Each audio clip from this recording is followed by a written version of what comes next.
Hey YouTube, thank you for joining. I'm Cameron Ponce, and today I will be talking about Noodles & Co. stock, what I think is good, some problems I see, and some technical analysis. So for Noodles & Company, the stock ticker is NDLS. They're currently trading at about 67 cents from an all-time high of $52. So that is down about 98%. That is a pretty significant drop, but it's an even greater gain. And it seems impossible, but Carvana did it. They were down under $5 after COVID, and they went up to about 400. I did buy that, and so that's at about an 80% gain. So I've seen it happen, and I know it's possible, and I do believe in Noodles & Company. So basically, for every $100 that I invest, I'm planning to make 8,000 if they achieve all-time highs. So I am buying. I did buy at 67 cents. This is not financial advice, but I am an entrepreneur. I am a CEO and an economist. I have a degree in entrepreneurial management.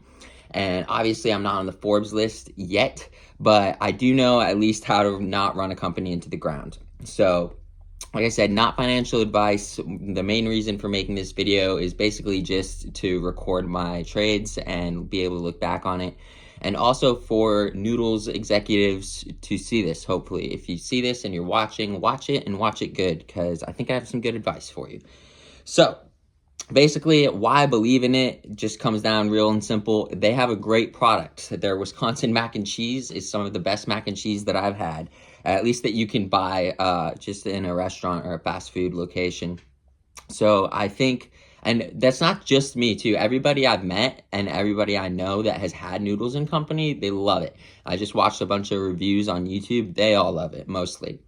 And when they love it, they give it a pretty high rating too. So anyways, the problems that I see are overexpansion and bad expansion. I think they expanded too fast, and I think that's a problem. I think they need to know their target market, and this kind of deals with the expansion too.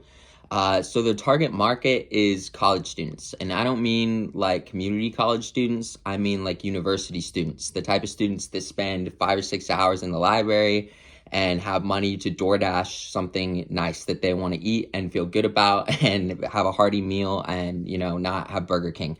So there's those students, and then there's health fanatics and athletes. Athletes spend a lot of money. I would say for every dollar that an average person spends, the athlete probably spends two. So they, after a workout, they want a good meal, and they don't have time to go sit down at a restaurant, and they're probably all sweaty and stuff anyways. So that kind of higher quality fast food is their target. And then of course the people that just miss home and want a little taste of goodness. Obviously it's not grandma's home cooking, but it is good. And so back to the overexpansion and misexpansion, I think they really misidentified their target market. I think they aimed for mostly big cities. Only about 20% of their locations are in college towns, and the rest of them are in big cities. And the problem with big cities is they're getting beat out by supply and demand. There are bigger, better options. There are tons of restaurants in big cities. So the average person, if they really want that authentic Asian food or Italian cuisine, they're just going to go to a fancy restaurant. And if they do want fast food, they're probably going to get something cheaper like Fazoli's. So I think they need to be hitting the college and athlete section and less the average American. So I think they need to know their product. When I first started going to Noodles & Company, I feel like they had like 10 products on the menu and like one dessert. They had the Rice Krispie treat and their drink fountain, and that was pretty much it.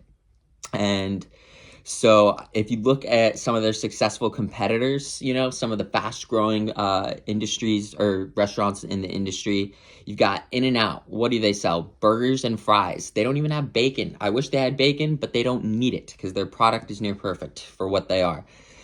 You've got Chick-fil-A, chicken and fries. Wingstop, chicken and fries. Little Caesars. And some of their more advanced markets, like in California, they have more products, but most of their stores just sell pepperoni, cheese, and sausage pizza. That's all they need. Five Guys, burgers, hot dogs, and fries. So I think they could try maybe some express locations. I know they're shortening the amount of, or lowering the amount of locations that they have and hopefully expanding to better markets. And I think when they do that, they should try some express locations. When I went to college at Ball State University in Indiana, there were some express locations on campus, like a Chick-fil-A that only sold the regular chicken sandwich, nuggets, and fries. There was a Papa John's that only had sausage, cheese, and pepperoni, and breadsticks and wings. And so those things were just revolving doors. And another good example is in California, there's a Mexican chain called Jim Boy's, and it's a phenomenal chain. Definitely the best Mexican restaurant, fast food around.